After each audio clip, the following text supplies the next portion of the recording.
got it. What's good, YouTube? Welcome back to MANIACITV, man. Today, we got the story of LA Capone from the Hip Hop Daily YouTube channel, man. First off, RIP LA, rest up to LA Capone. Next year, it makes 10 years, man. 10 years since we lost LA, man. And I said this so many times on this channel and a lot on my Twitch stream. If LA Capone were still alive today, he would be at that level that Lil Durk is at right now. This man would be a superstar right now, man. So we ain't doing no more talking. We ain't wasting no more time. Let's get it. LA Capone is one of Chicago's hottest up-and-coming talents before he was tragically murdered in 2013. Let's get into his come-up and career. LA Capone was born and raised in the south side of Chicago. His parents split when he was young, and he mostly lived with his mom and 4 sisters in Chicago. Even as a kid, his family knew he was going to be special. He had a natural charm and sense of humor that made everyone like him. He lived in Chicago until he was in middle school, and then briefly moved to Atlanta to live with his pops. His mom was worried about the violence in the south side and didn't want to get LA sucked into the streets. In Atlanta, he went to school and met Lil Yachty. He and Yachty were cool with each other, and Yachty's maintained a relationship with LA's older brother. Hell no, hold on. Nigga, this world is low-key small as hell, man. Cause what were the chances that you knew Lil Yachty before Lil Yachty was Lil Yachty? Come on, man. Before y'all both even gained some fame. Like, how the hell? Mom was worried about the violence in the south side and didn't want to get LA sucked into the streets. In Atlanta, he went to school and met Lil Yachty. He and Yachty were cool with each other, and Yachty's maintained a relationship with LA's older brother. He was also friends with the former female rap group OMG Girls, which included Reginae Carter, Lil Wayne's daughter, and Zonique J. Lee Pullins, T.I.'s stepdaughter. What? So even in his early days, LA Capone was cool with future stars. LA was an honor student in school and also played on the football team. But after his pops passed away, he moved back to Chicago and started getting into all the things his mom warned him about. That's when he started hanging around other dudes from the neighborhood and became affiliated with the 600 set of the Black Disciples. Around this time, he started carrying guns and was getting into fights almost every day. But this was also when he started taking rap seriously. He always had an interest in music and had been freestyling since he was a kid. But being around other dudes in the neighborhood who were rapping, like Lil Durk and Rondo No. 9, he started putting more effort into music. He first appeared in videos of rap. Rondo No. 9, another one, boy. He would be a man. Listen, LA and Rondo, boy, these niggas would be taking over the fucking game alongside Durk. Like Lil Durk and Rondo No. 9, Real. He started putting more effort into music. He first appeared in videos of rappers from 600 and eventually began dropping music on his own. He started making music under the name LA Capone when he was 14. His rap name was a play on his initials, LA for Leonard Anderson, his real name. The Capone was a reference to the famous Chicago gangster, Al Capone. Early on, everyone knew that LA was going to blow up because of how popular and well-liked he was in the hood.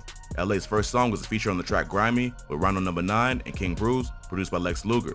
Rondo was already building a buzz in the city with his hard flow and reputation in the streets. But as soon as LA hopped on the track with him, it was clear he also had the talent to make it far in the rap game. Together, it seemed like he and Rondo were on track to follow the same footsteps as Chief Keef and Lil Durk, who were quickly becoming the 2 biggest stars from Chicago. Part of their appeal was that they was living the life they talked about in their music. But that lifestyle also came with its consequences, and in September 2012, LA Capone got shot for the first time. Fellow rapper Tay 600 was with him when it happened. According to Tay, they was hanging out on the block.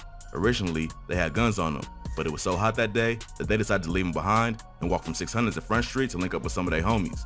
As they was walking, they saw one of their ops, but wasn't really paying attention. The dude went into a nearby corner store and shot at someone inside first. They heard the shot, but ain't know where it came from. The shooter then came out of the store and spotted them, so he upped his pole and started letting off shots. They all started to run, but LA got hit. They all tried to run in opposite directions to get away, but LA ended up running down the street to try to duck behind a car. He got shot in the leg, the exact place he would get hit a year later, which took his life. But getting shot ain't seemed to faze LA. By that point, they had been exposed to so much growing up in Chicago that they was becoming immune to violence. So, LA made a quick recovery and got right back to what he was doing. He dropped his first solo track, Work, in 2012. The track did some good numbers for a debut song and showed how much potential he had as a rapper. But the track that really took off was the song Murder, which was released in early 2013. He followed up with the track So Loud, which also did major numbers and showed his versatility. LA was proving he was the entire package with cold bars, catchy melodies, and the swag of a superstar. Now, the thing I feel like that's like the most tragic, there's so many different tragic points in the LA Capone story, man, but when you look at Rondo No. 9's career and LA Capone's career and what could have been, I feel like it was almost, I don't know if domino effect is the right saying for it, man, but you know, when they killed LA Capone and Rondo No. 9, you know, went out for revenge, and you know, Rondo now serving damn near 40 years in prison for it. It's like, you know, y'all so close, but it's like y'all career both it both of their careers came to an end at the same time. Like, and that's why I say, like, I mean, we can only imagine where they would be at right now had Rondo been out of prison and never did what he did that night, and if L.A. Capone still was here. I mean, you know, we can only imagine, man. But it's tragic, man. It's tragic. Major numbers and showed his versatility. LA was proving he was the entire package with cold bars, catchy melodies, and the swag of a superstar. He graduated high school in 2013. Even though he was an honor Shout out class of 2013, man. We the GOATs. student with good grades, he didn't go to college, but instead put all his focus into his rap career. In July 2013, he appeared on several tracks on Rondo No. 9's mixtape, Steve Drive, including Shooters, 600, Grindin', and Play for Keeps. Many of these songs eventually became drill classics. LA and Rondo went on to release a video for Play for Keeps later that month, which racked up millions of views and started to gain him exposure outside of Chicago. Hey, man. LA was on his way to becoming a major name and was getting looks from superstars like T.I., French Montana, and Waka Flocka. But he ain't even have an official project yet. So, following the success of Play for Keeps, he decided to lock in and start working on his debut mixtape. He booked time at the studio so he could work on the project. But before he had a chance to release the project, LA was tragically killed after leaving the studio.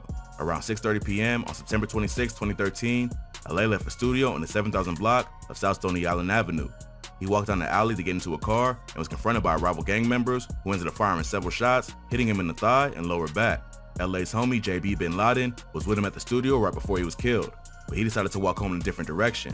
As he was walking away, he spotted an op trying to creep up on LA and try to warn him, but it was already too late. LA tried to run away, but ended up collapsing and had to be rushed to the hospital. He was still alive when he was brought to the hospital and had to undergo emergency surgery. Unfortunately, he lost too much blood and ended up dying later that night. L.A. Capone's death was a major loss for 600. Everybody thought he would be the next superstar to blow up from Chicago and put the whole hood on the map. But after he was killed, the whole 600 set started to fall apart. Only a few months after L.A. was killed, Rondo and another member of 600 named C-Day got arrested for the murder of a cab driver named Javon Boyd. They'd eventually be found guilty of that murder and sentenced to 38 and 39 years in prison. During the trial, rumors started going around that Tay 600 snitched because he was with him that night. And the thing, before they even get further with this, like you said, 600, after LA's death, it really did kind of start to crumble because of what happened to Rondo and C-Day. And then with the whole, I remember the whole Tay 600 thing, boy, I remember the whole thing. And it's like so much paperwork was coming out. It's like you didn't know who was telling the truth and who was lying. Was Tay really snitching? Was he not? Personally, I don't think Tay 600 was telling. Honestly, I don't think he was telling. Javon Boyd. I don't think They'd eventually be found guilty. But it caused so much friction in them where they started beefing with each other. Dirk stopped fucking with Tay 600. It was just, man, it was just too much going on. Too much. That murder and sentenced to 38 and 39 years in prison. During the trial, rumors started going around that Tay 600 snitched because he was with him that night.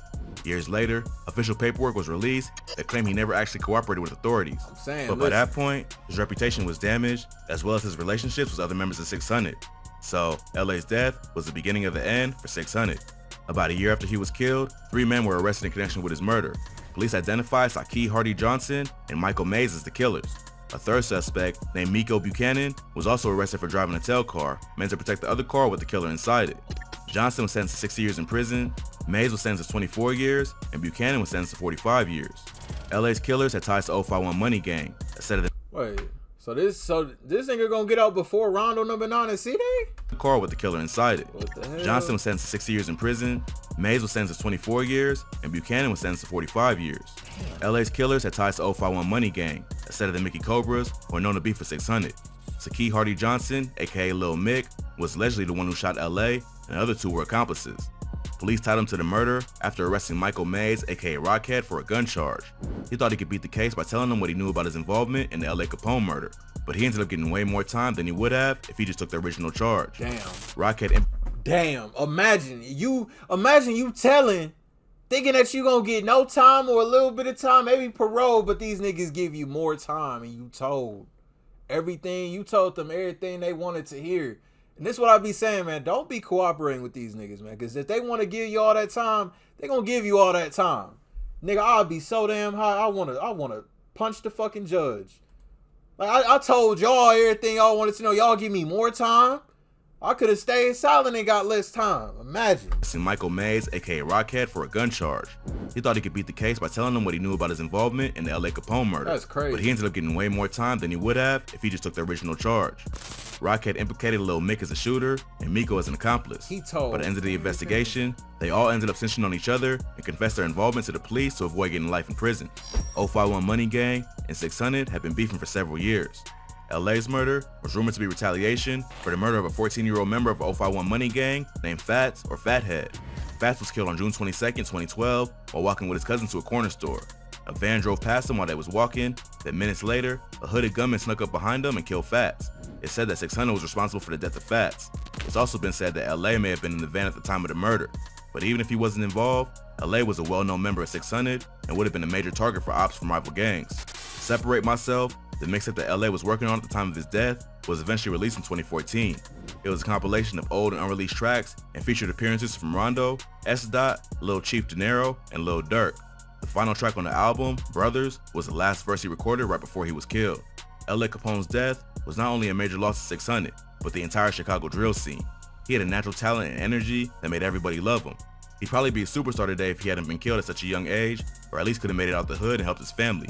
But unfortunately, the gang life caught up to him and he wasn't able to live up to his full potential.